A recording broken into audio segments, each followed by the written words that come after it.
올해는 우리나라가 일본의 강점에서 해방된 지 68주년이 되는 해입니다. 독일의 나치처럼 주변 나라들을 침탈했던 일본. 하지만 독일과는 달리 아직 제대로 된 반성은 하지 않고 있습니다. 특히 일본 아베 정권이 들어선 뒤 역사 왜곡과 헌법 개정 등 우경화 횡보를 노골적으로 보여주고 있습니다. 8.15를 앞두고 오늘은 우리 문화재 얘기를 해보려고 합니다. 일제강점기에 수많은 우리 문화재가 일본으로 넘어가거나 심각하게 훼손이 됐는데요.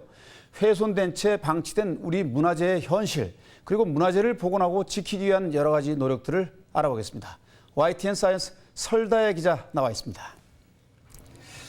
자, 설 기자, 일본이 우리나라를 강점한 기간이 36년이나 됩니다. 그동안 얼마나 많은 문화재들이 일본에 의해 훼손되거나 또 강탈당했을지 궁금한데요. 네, 일본이 강탈해간 문화재 수만 해도 무려 3만여 점에 달한다고 합니다. 네. 이 뜯거나 옮길 수 있는 것들은 전부 가져간 건데요. 조선의 5대 궁궐은 물론 200여 개의 왕릉까지 파헤쳐 가져갈 수 있는 것들은 모두 가져가고 또 옮길 수 없는 것들은 훼손하거나 파괴했습니다.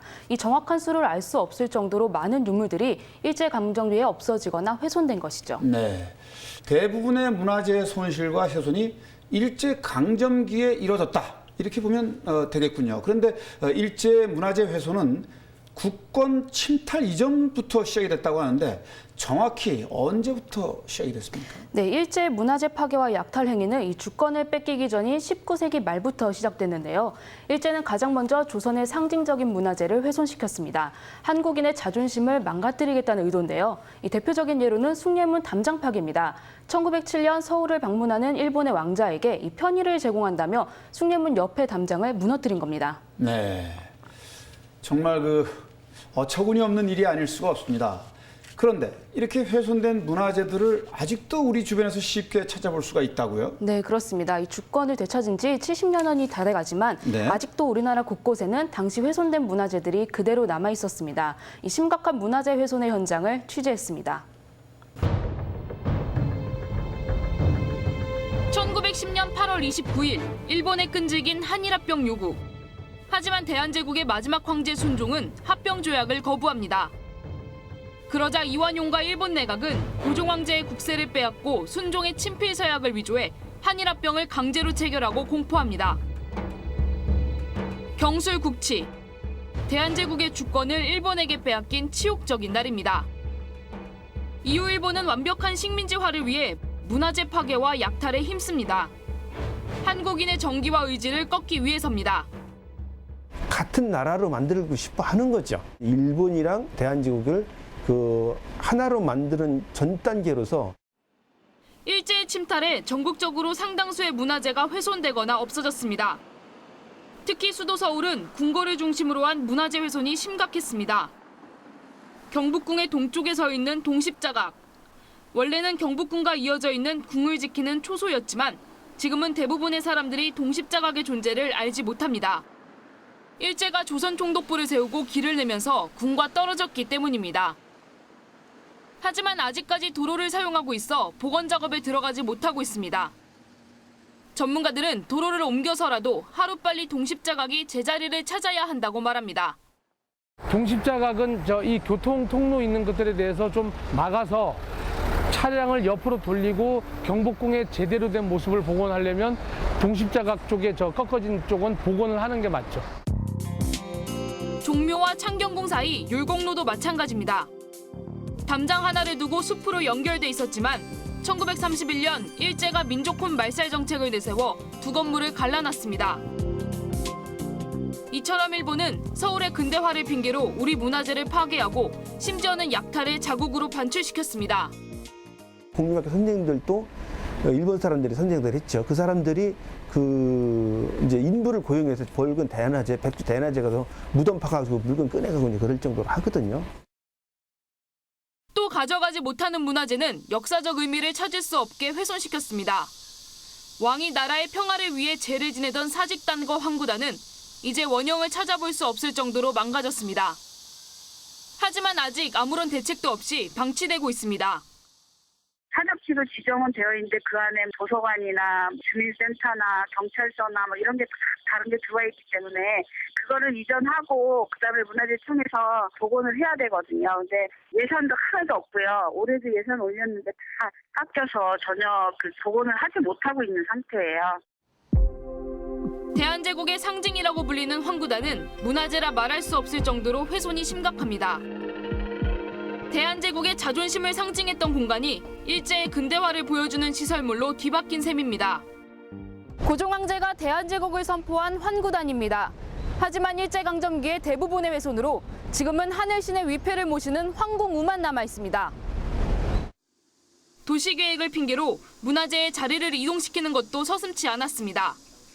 조선시대 성리학자 송시열의 별당인 기국정은 본래 호숫가에 있었지만 일제가 호수를 매립하면서 지금의 남간정사 안으로 위치를 옮겼습니다. 1927년도에 일본이 그 소재호의 인공 하천을 만들기 위해서 매립을 하면서 그곳에 위치해 있던 기국정을 이곳으로 옮겨 놓았습니다. 일제강점기에 훼손되거나 약탈된 문화재는 그 수를 셀 수 없을 정도로 많습니다. 하지만 많은 사람들에게 이미 지나간 역사로 기억될 뿐 문화재를 복원하고 찾기 위한 노력은 아직 미미합니다. 문화재는 단순히 오래된 물질이 아닌 우리의 전통과 정신이 깃들여져 있는 소중한 보물입니다. 광복 68주년을 맞은 지금 아직도 짓밟힌 흔적을 그대로 간직한 채 방치되고 있는 우리 문화재. 무경화의 길을 걷고 있는 일본을 보면서 우리가 무엇을 어떻게 해야 할지 곰곰이 생각해 봐야 할 시점입니다.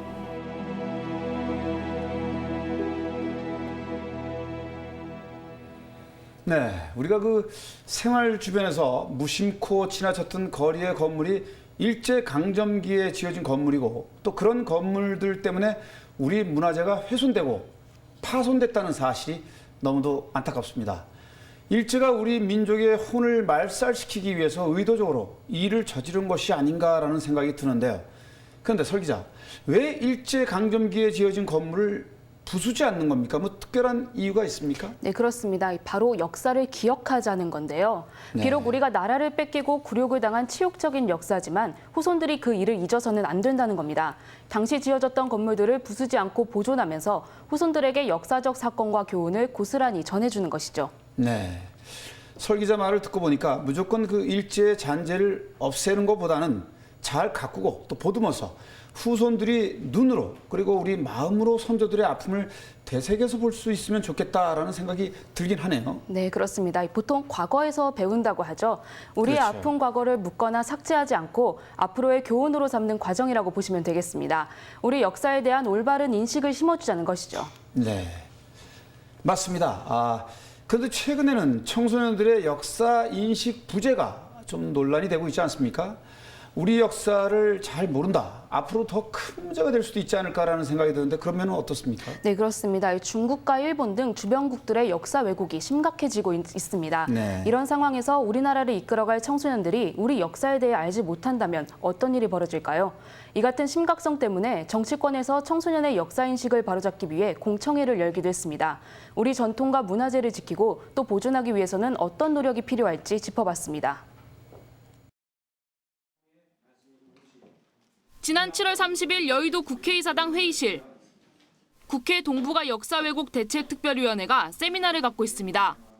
주제는 국사수능 필수 과목 채택. 각 분야의 전문가들이 참여해 열띤 토론을 펼쳤습니다. 대부분의 전문가들은 국사 과목 채택은 선택이 아닌 필수라고 주장합니다.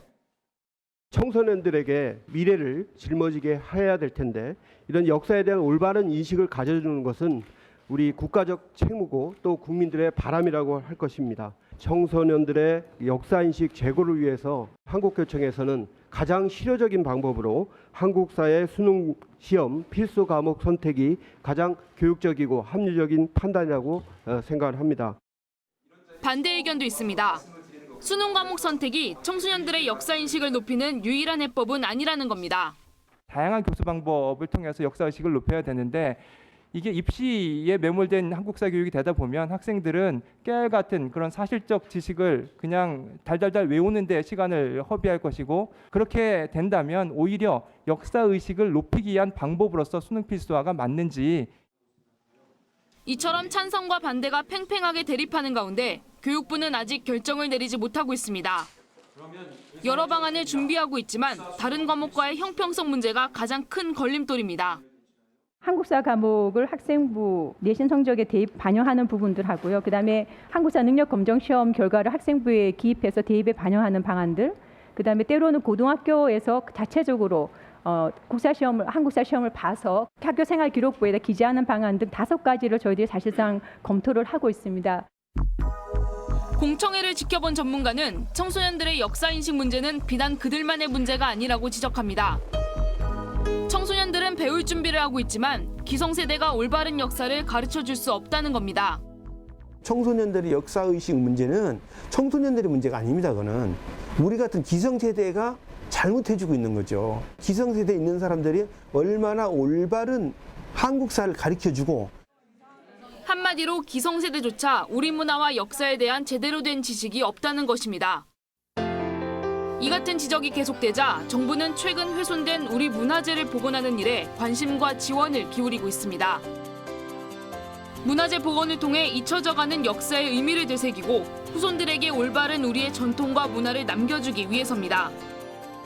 문화재를 보수 복원하기 위해서 정밀 실측을 하고 있습니다. 그래서 기록화를 하고 있고 매년 5년 단위로 문화재 정기 조사를 실시하고 있고 각종 문화재 보수 공사 시에는 종합적인 수리 보고서를 만들고 있습니다.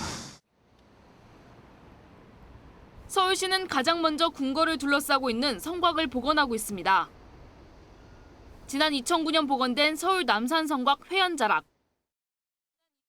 일제강점기 한양 도성 성곽의 자리에는 일본의 조선신궁이 자리 잡고 있었습니다. 일제가 한국의 전기를 끊기 위해 성곽을 허물고 그 자리에 일본의 조상신을 모시는 신궁을 세운 겁니다. 일본이 1919년에 3.1운동 이후에 문화정책을 조선에 펴게 됩니다. 그때 일본 문화를 조선에 이식하기 위해서 조선신궁 건립계획을 수립을 하는데요. 그때 한양도성을 허물게 되는 것입니다. 해방 후 조선신궁은 없어졌지만 한양도성을 감싸 안은 성곽의 흔적도 역시 찾을 수 없었습니다. 때문에 서울시는 1975년부터 한양도성 복원 사업을 시작했습니다. 전통 석공들을 발굴해 전통 채석기법, 전통 축성기법을 통해서 복원했습니다. 또 성곽을 연결할 수 없는 부분은 성곽 모양을 본떠 바닥에 표현했습니다. 전문가들은 이 같은 문화재 복원이 후손들에게 우리의 역사를 알릴 수 있는 좋은 방법이 될 수 있다고 말합니다. 역사성의 맥락을 지금에 되살리고 후세까지 보존하기 위해서는 한양도성과 같은 그 도성의 구도심을 규정하는 문화재를 복원하는 것이 가장 효과적인 방법이라고 판단됩니다. 현존하는 문화재를 잘 활용하는 것도 중요합니다. 일제강점기에 지어진 도시 대전. 아직도 곳곳에 일본식 건물들이 눈에 띕니다. 등록문화재 18호인 충남도청사도 그중 하나입니다. 1932년 완성돼 최근 청사가 이전되기 전까지 사용되면서 그 스스로 역사가 된 소중한 근대문화유산입니다. 건물 외경은 물론 창문 틀과 천장 등 실내 장식은 아직도 일제강점기의 흔적이 남아 있습니다. 특히 건물 곳곳에서 보이는 벽체 장식 모양은 조선 총독부의 상징과 비슷합니다. 대전시는 이 건물을 부수지 않고 사람들에게 충남도청의 일대기를 보여줄 수 있는 전시관으로 만들고 있습니다. 일제강점기의 아픈 기억을 허물지 않고 그대로 살려 그 기억을 잊지 말자는 의도입니다. 1905년도에 경부선 철도를 일본이 대전에 부설을 하게 되면서 그 이후에 대전이 근대 도시로서 어떤 발전의 기틀을 잡았고요. 마찰을 피할 수 있는 장소를 선택하다 보니까 기존의 전통적인 구조를 갖고 있는 도시가 아닌 새로운 도시를 찾게 됐고요. 민간 영역에서의 보존 관리도 진행되고 있습니다.